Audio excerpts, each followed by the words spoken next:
Hello, everybody. So this is a little different today. Reevaluation of life choices on YouTube because your girl's bored. Okay.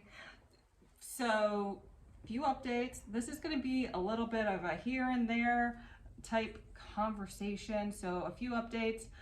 I have come to realize that as much as I love tarot, and yes, I am still doing it, I prefer individual one-on-one sessions rather than doing general readings. So from time to time on here, I'll probably do some general readings, but I found it for me to be very monotonous and very boring. And I like doing a lot of things. I like variety and spice. So we're gonna switch it up and start talking more about wellness, more about spiritual concepts, mindset, ethics, and just different things pertaining to spirituality and holistic being the best you can be. And maybe some topics having to do with pop culture and spirituality and that commentary, because the biggest issue I have is a reason I don't like doing weekly readings is I find that it's somewhat monotonous, and maybe I'm not repeating the same things over and over again by week, but it kind of feels like it. And also I just like being one-on-one and just really fitting into that energy. And I feel like with tarot readers on YouTube, not all of them, but like YouTube, TikTok, things like that, there's a lot of fear mongering and trying to make situations dramatic and like, oh, this person's out to get you, you better watch your back, you better take care of yourself, guard yourself, and a lot of fear mongering, especially with like astrology readings, like Mercury, for example. Mercury's in retrograde. It's time to buckle up because it's going to be a wild ride, and just brace yourself for all this upheaval. And these signs are always this and this, and these are the signs who are going to have the worst year in 2025. These are the signs that are going to have the best year in 2025. And it's just so much adrenaline rush or dopamine rush, and I feel like it gets so commercialized trying to clickbait it that it's really draining. And so I like doing more grounded in reality, and it might be because I'm an earth sign. Like, I'm a Virgo sun and a Taurus rising. I like being grounded in reality and being practical and things like that, and not necessarily that much clickbaity. Like, yeah, some of these videos might have clickbait, but like, it's gonna be really down to earth, really straightforward, really honest, and then you take what resonates with you and discard the rest. But no like Mean Girls type situation or Law and Order SVU, these type of things, because I just feel like social media is really getting out of control, and some people are just taking advantage of this situation, and I don't feel like there's a lot of morality. It's turning more into just doing things for clicks or doing things for money and taking advantage of people. And so I prefer just being my authentic self and being honest and saying like, hey, I prefer like one-on-one readings. If you want to book a reading with me, I guess this is being promoted and endorsed or whatever by me, just head on over to thecosmichaven.com and book a reading, okay? Send out an email, send out a comment seeing what I'm about, and if it's a good fit, it's a good fit. But doing readings on a weekly basis for a general audience just isn't really cutting it for me. It's not really fun. And being true to myself, I like discussing more broad topics of spirituality and dissecting different things. I am a person of very many passions. So, and also it's just getting so busy because I am in massage school, getting ready to graduate, but I've been in massage school and really diving deeper into my passion for wellness in mind, body, and spirit. So like for the mind, it's obviously tarot. Tarot reflects your subconscious mind, and these symbols are reflections of that, and the ones that stand out are messages for you. Then the body through massage, like the body holds so many emotions and stores so much trauma and drama, and we really just want to clear that out and help the body relax. And then the spirit through Reiki, tapping into the spirit and tapping into the energetic cords that may be lingering and causing these issues with the mindset and issues with the body, and releasing them so you can be at peace and more aligned with your life. So that's really what I like. And you know, a lot more things might be coming down the way, okay? Just because I enjoy having a lot of talents and practicing a lot of things, okay? Very passionate about wellness on every level. So that being said, now we're getting into some ethics and tarot, okay? Ethics and spirituality, or holistic or alternative wellness, okay? Because it's been an interesting day for me. I went to a vending event miles away, which I love because I like traveling. So just miles away, got to ride in the car, listen to music, whatever. I get there and it's kind of slow, but you know what? I'm jamming out to these Valentine's Day music and enjoying myself. And a lady comes up to me and is like, "Oh, you're a tarot reader?" And I'm like, "Yep." And she's like, "Would you tell somebody if they were going to die?" And that just startled me, and I said, "No." She's like, and so she got very upset and said, "Well, one psychic told me I was going to die." I'm like, "Oh, really?" And she's like, "Yep." And then she says, "That's how I found out I have this disease." And I don't know how far along she is. She didn't specify whether she was getting treatment for it or not. She was just mad that I would not tell people if they were going to die. So there is a reason for that.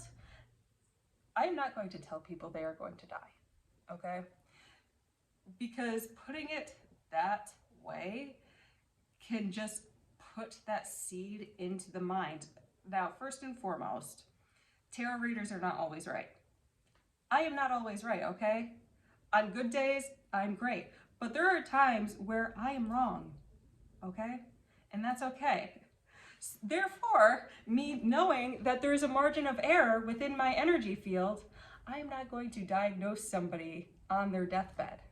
All right? That is so dangerous, because once you put that into somebody's mind that they're going to die, people are already ingrained to fear the esoteric, ingrained to fear divination because of these reasons, all right? They fear the tower.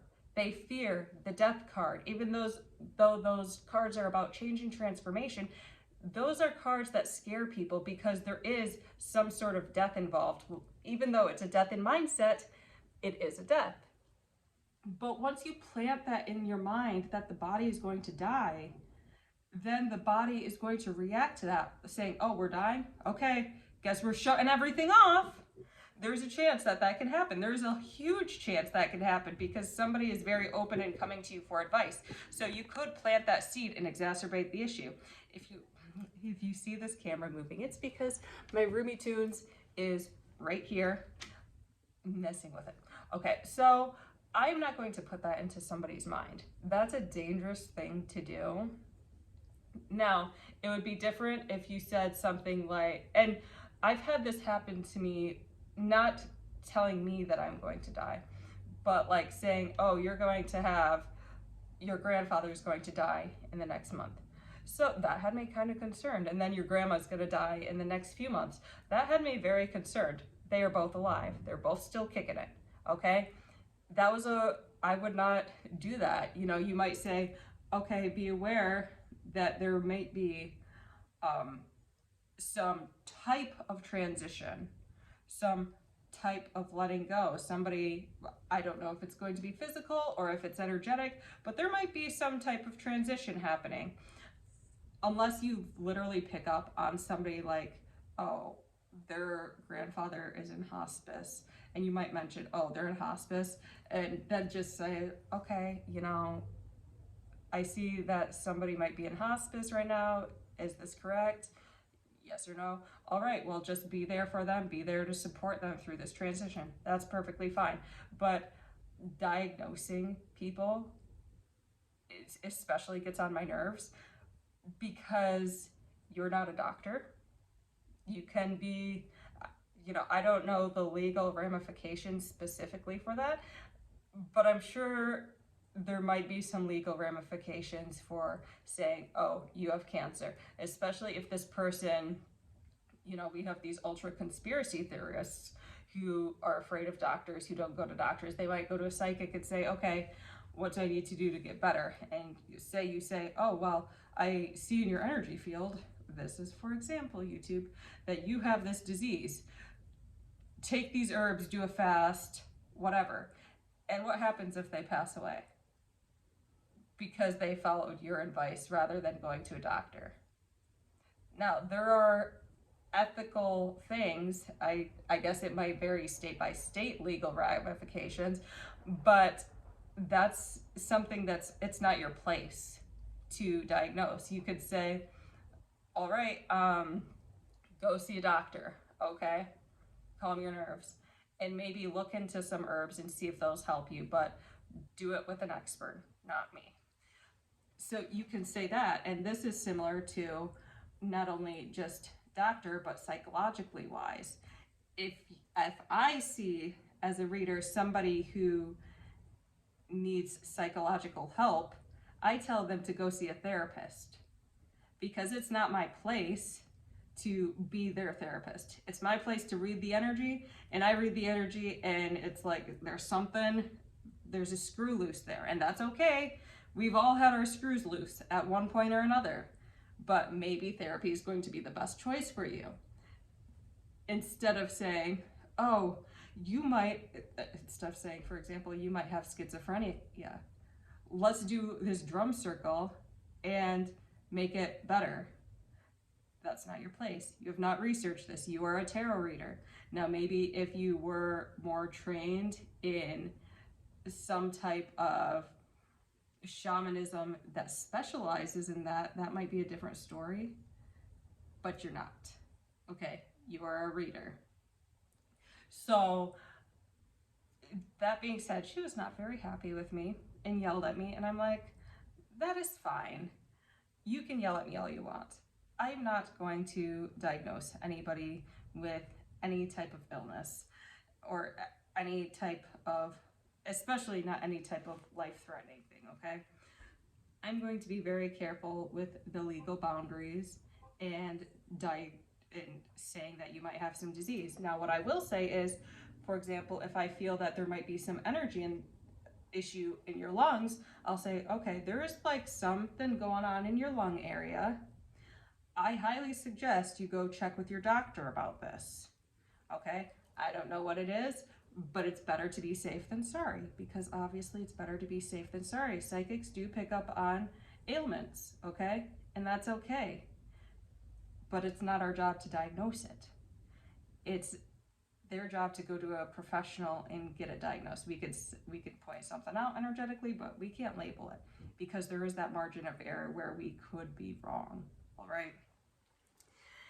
So as intuitives, it's really important to stand on what's ethical, stand on what's moral, and realize our limitations and our margin of error, which it's okay to have a margin of error, okay? We need that margin of error in order to improve and in order to evolve. And we need second opinions. We might be the most talented psychics in the world, but you might not be well researched or even hold any type of degree in a medical field. So it's not your place. As for wellness such as massage and Reiki and tarot, we're here to complement therapy. We're here to complement and perhaps prevent ailments, okay? Because if a mind, body, and spirit is relaxed, they're less likely to have ailments. However, if that person already has an ailment, then they go to a doctor. That's the beauty of modern medicine. There is a reason modern medicine is here. It's for when the body cannot naturally heal itself. If it isn't strong enough, that modern medicine is here to help, ideally. all right? So really be mindful of the readings you give, of the intuitive insights you give, and what you are receiving from other readers, okay? And this is another point I'd like to make about tarot reading. Personally, I only get readings done about once or twice a year. I get energy work done about once a month. Sometimes I take a few months off, just depending on what my soul needs. But I only get readings once or twice a year. And for me, it really feels like spirit guides me to a reading because I trust my intuition enough. So I do a really good job personally, and I'm going to acknowledge myself, I do a really good job personally following my intuition, knowing when I need to go to a healing, when knowing what next steps I need to take, because I take time to meditate, I take time to clear out my energy and be at peace, and then listen to intuition flow and say, oh, you know, go down the street and get a coffee. And I go down the street and get coffee, and I meet with somebody and they're like, hey, you know, we got this business idea. Would you like to write up a plan for it and see where it goes? Literally, like, because I take time to still myself and trust that I know where I need to go. Readings are to make sure that I am following that intuition. So every 6 months I get a reading to confirm or deny whether I am on the right path. And so, you know, most of the time I'm really flowing with life, but there's sometimes I veer off the path, and that's okay. That's when the reader comes in and is like, oop, go over here a little bit. And I'm like, you know what? You are so right. However, I don't depend upon them. I listen to myself. And by listening to myself first, I can identify who is a good reader and who is not a good reader. All right, there are very few readers I go to, and the ones I go to are amazing. Now, granted, if you go to a bad reader, that isn't necessarily a bad thing. That is really spirit testing you and seeing how discerning you are. So if you go to a bad reader and it's more like fear mongering or things that don't resonate with you, trust yourself that it doesn't resonate with you. And trust that that moment was in place for you. It was a test for you to see if you know thyself at the deepest level, all right? Now, are the excellent readers I go to always right? No. And that's totally fine. I still go to them. You know why? Because they are more aware of when they are off afterward than people who just try to make stuff up and who are in denial and don't know. All right, they can acknowledge that they are still growing, that they are still learning, that they have that margin of error, and that's why I respect them, and that's why I go to them. And I will straight up tell them, I'll be like, you know, that reading wasn't it, but this reading was, okay, this reading you were spot on, but this one, it's like, no. And it's so interesting too, because it's like the readings that are off, it's because in their life they're a little bit off and they have to find their realignment. So then once they find their realignment, their readings are amazing. So take time to really discern and know thyself and set these boundaries and have a code of ethics for when you are reading and when you are receiving readings. All right, don't just go to anybody. And I would suggest you learn how to do readings and learn how to communicate with your spirit guides yourself. If you would like videos on that, let me know in the comments, all right? So thank you so much for being here today. I am going to go cuddle my cats and enjoy life. Take care.